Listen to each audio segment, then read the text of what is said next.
Greetings from love, lies, and deception. Explore the secrets and stories of infidelity with us.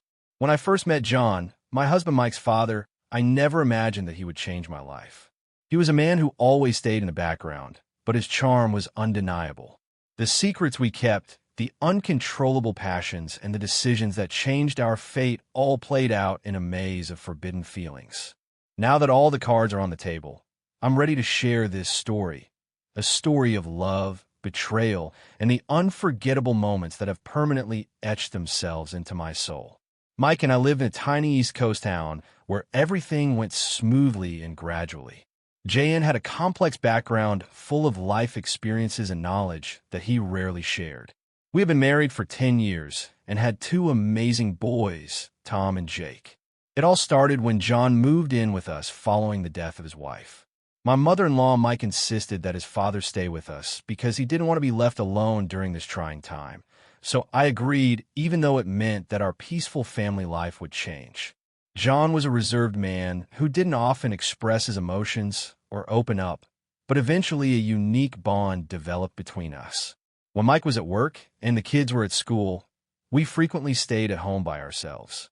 John and I decided to have a small picnic in the garden one day when Mike was on another business trip and the kids were in school. I set the table, and we sat on a soft blanket beneath the shade of a large oak tree. The weather was perfect, with a warm breeze caressing our faces. "Thank you for doing all this," said John, leaning back on the blanket and staring at me with his piercing blue eyes. "It's nothing," I replied, smiling back at him. "You're like family to us." The next day, Jan suggested that we take a walk along the coast, and I felt an invisible thread of attraction growing between us. We talked about everything in life, our families, the past, and the future.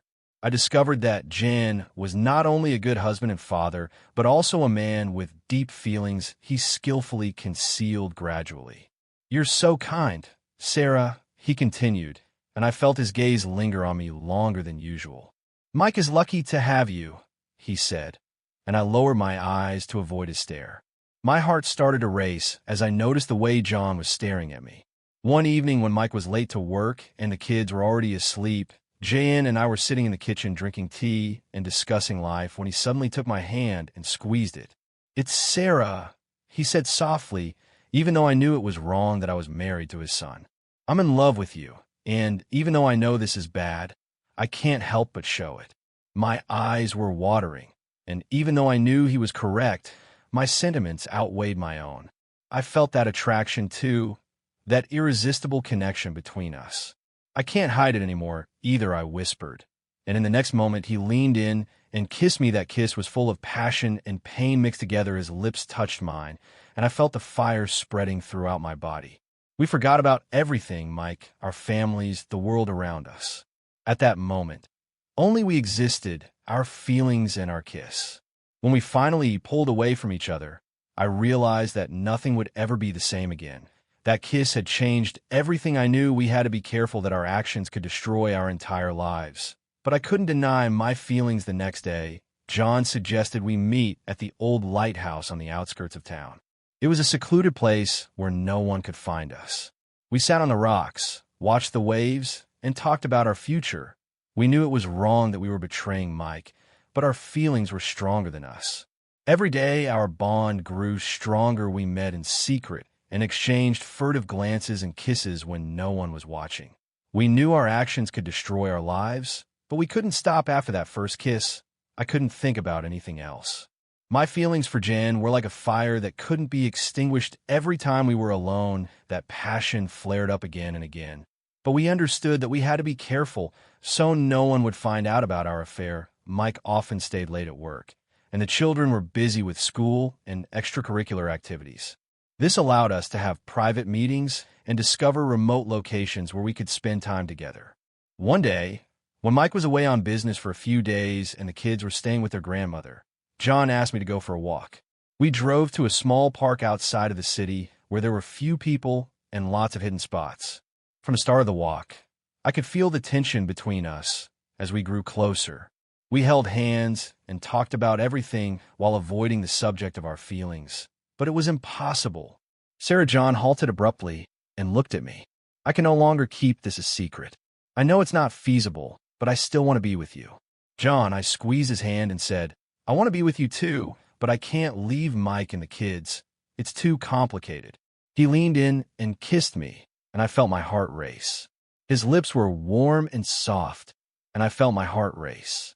I stared into his eyes, which were full of love and pain, and I didn't know what to say. I knew that to leave everything for him would ruin our family. At that moment, I realized that our love was too strong to ignore and that we needed to figure out a way to be together without ruining our families. The following day, we made the decision to meet at an old, abandoned house on the outskirts of town, which served as our hideaway. There, we spent the entire day together, talking and enjoying each other's company. John shared with me his past, describing how he loved his wife but felt empty after she passed away. I also opened my heart to him, sharing my hopes and fears. Every moment we spent together was both joyful and painful at the same time.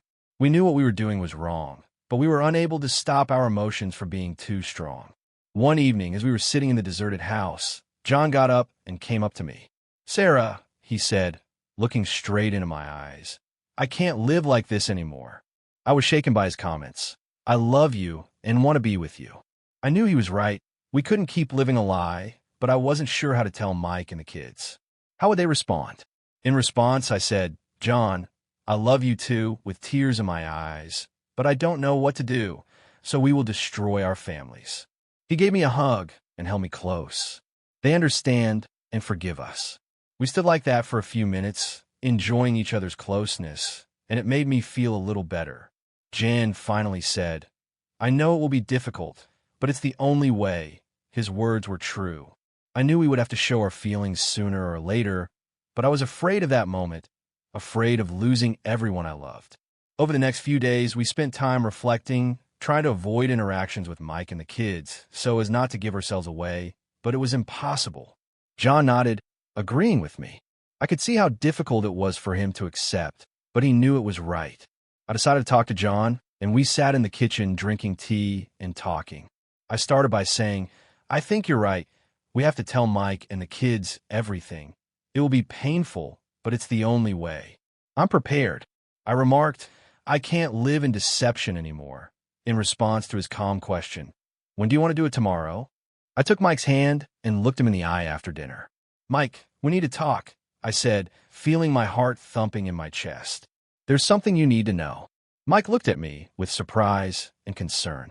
He didn't understand what was happening, but I could tell he sensed something was wrong. John and I started, but the words caught in my throat. The following day, we gathered the entire family for dinner. The kids were chatting happily, unaware of what was about to happen.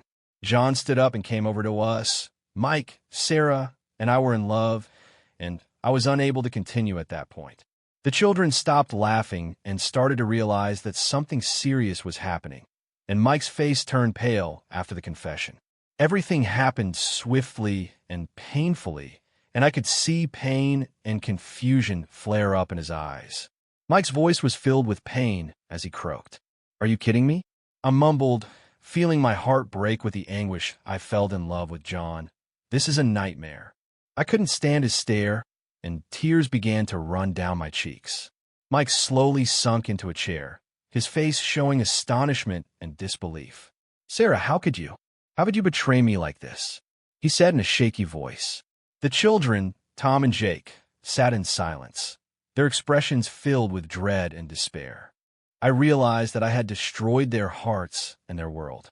I don't know, I replied, tears streaming down my face. It was wrong. I know I didn't want this, but my feelings were too strong. John stood close by, and his face showed that he understood that his presence only made things worse. I'm sorry, Mike, he said quietly, but I love Sarah too. Mike got up and looked at us both, his face filled with anger and despair. His voice was full of pain and fury. I don't want to see you, both of you, he said, his voice full of pain and fury. I knew he was right. We had destroyed everything we had, and now we had to leave the house, leaving a broken family behind. John took my hand, and we left the house, leaving a broken family behind. The night was long and agonizing. We couldn't sleep, and our minds were full of pain and regret. I asked, looking at him through tears, "We destroyed everything I know." He said, "I know, Sarah, but we can't change the past. We have to move forward." But that was easier said than done every day. Mike filed for divorce a few days later, and I saw pain and anger in his eyes every time I saw him. He couldn't forgive me, and I understood that the children were also suffering.